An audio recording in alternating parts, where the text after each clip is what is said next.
আমরা মডেলিংয়ের সময় এই প্রবলেমটা অনেকেই ফেস করে থাকি, সেটা হচ্ছে ফেস ওরিয়েন্টেশনের জন্য।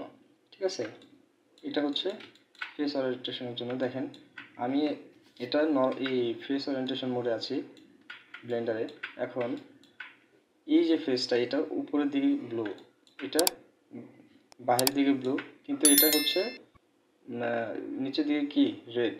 যার কারণে আমি যখন বেবেল করছি, এটা ব্রিজ করার পরও এই বেবেলটা কিন্তু ঠিক হচ্ছে না, উপরেরটা ঠিক হচ্ছে না।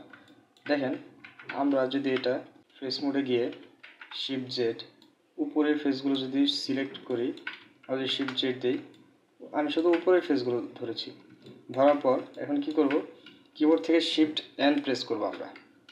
করার পর এখানে একটা রিক্যালকুলেট নর্মাল নামে একটা অপশন আসছে, এখান থেকে আমরা ইনসাইড দিয়ে দেব। তাহলে হলো কি, যে উপরের যে ব্লু ফেসটা ছিল সেটা নিচের দিকে, মানে ফেস ওরিয়েন্টেশনটা এখন ঠিক হয়েছে।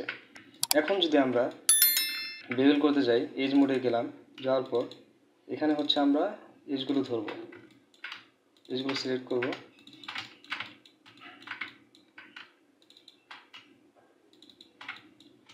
এজগুলো সিলেক্ট করার পর এখন যদি আমি বেবেল করি, একটু খেয়াল করবেন, এখন কিন্তু কোনোটাই ভেঙে যাচ্ছে না। এই বেবেলটা খুব সুন্দরভাবে হচ্ছে, স্মুথলি হচ্ছে। ঠিক আছে, স্মুথলি হচ্ছে।